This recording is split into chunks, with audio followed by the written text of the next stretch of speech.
Saya mau menerangkan hal-hal walaupun tidak ada kaitannya dengan ini.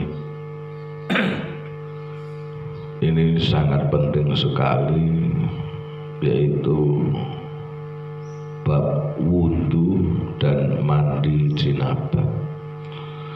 Pada umumnya orang-orang itu banyak sekali yang salah dalam melakukan atau mengerjakan wudhu atau mandi jinabah.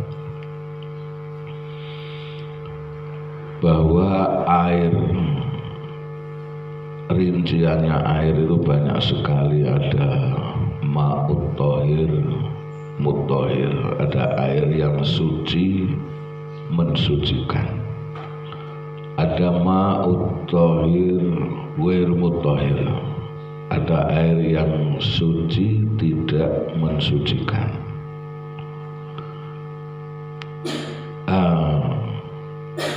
Sabun itu suci, sampo itu suci.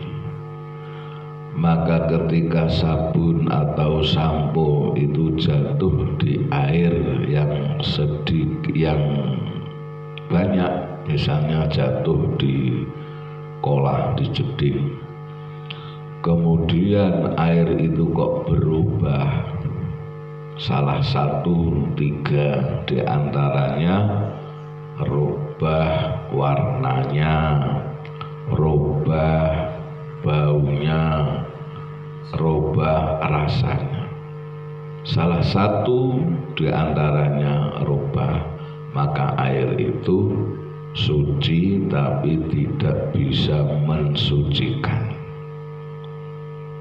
Cek sampo, cek sabun. Nah, kebanyakan orang-orang wudhu itu banyak yang salah. Ketika ada seseorang yang mandi biasa, nggak mandi junub, nggak mandi besar, kebiasaan seseorang itu ketika wudhu adalah di akhir setelah selesai mandi. Toh padahal kebiasaan orang kalau mandi itu pasti pakai sabun pada umumnya. Lah yang disabun itu termasuk anggota wudhu, yaitu rai, tangan kedua. Lah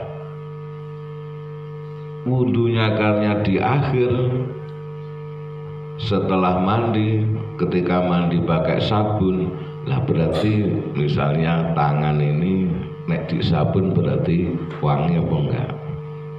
Pasti wangi. Rai ketika disabun pasti wangi. Nah, ketika wudhu, air ini berarti campur bekas rai yang disabun. Berarti air yang masuk ini berarti wangi. Oh, karena didahului disabun. Tangan juga begitu, tangan ketika disabun mandi baru wudhu, berarti masuknya air wudhu di anggota wudhu, di tangan misalnya, berarti itu wangi. Kalau itu tidak dapat ampunan Allah misalnya, sehingga dikatakan wudhu yang semacam itu tidak sah, berarti selamanya kita wudhu tidak sah. Kalau wudhunya tidak sah, otomatis sholatnya tidak sah.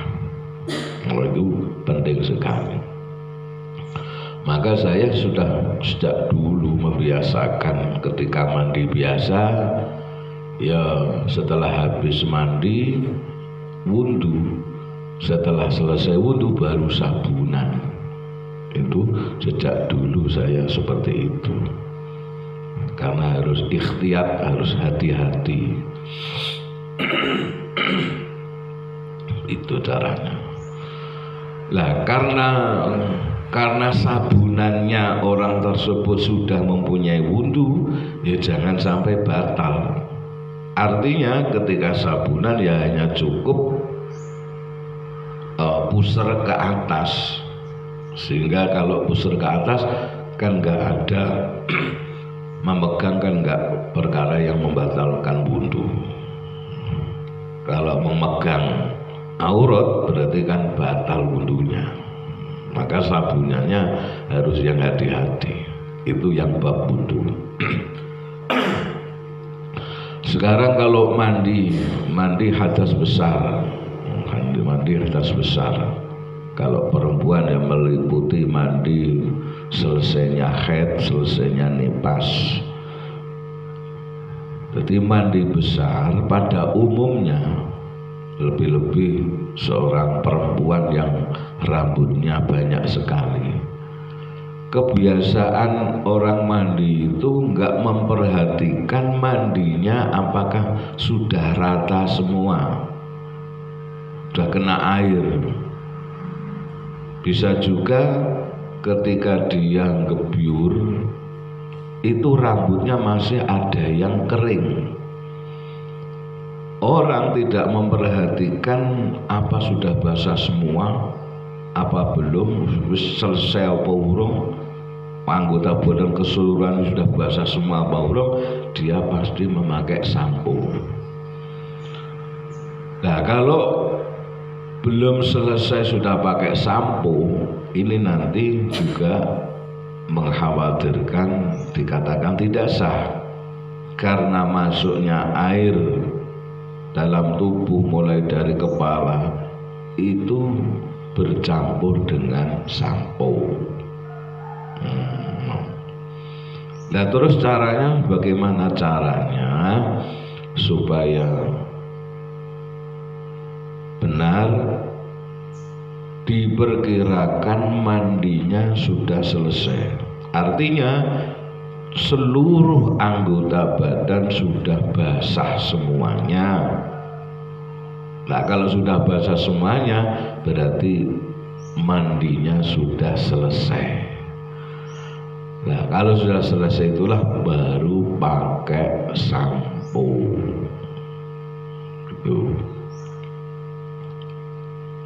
Syukur-syukur nanti kalau sudah selesai mandi langsung wudhu. Jadi nanti setelah wudhu baru samponan, baru pakai sabun. Lah itu kalau sudah mandi otomatis kan hadas kecilnya pun kan hilang. Karena yang besar itu menghilangkan yang kecil itu dikalahkan yang besar. Bisa juga, tapi kalau bisa prakteknya.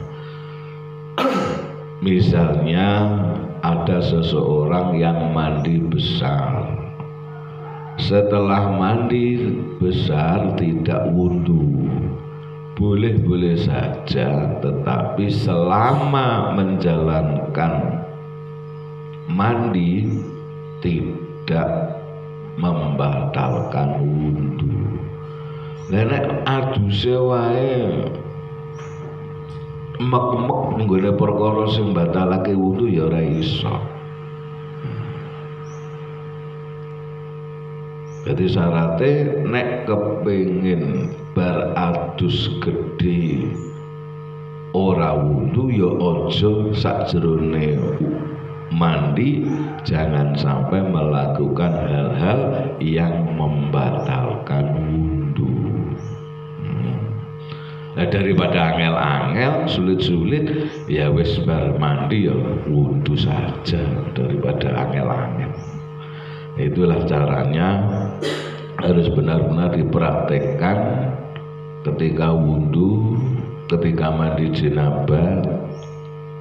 Kalau kedua-duanya itu tidak sah, ya otomatis sholatnya selamanya tidak sah.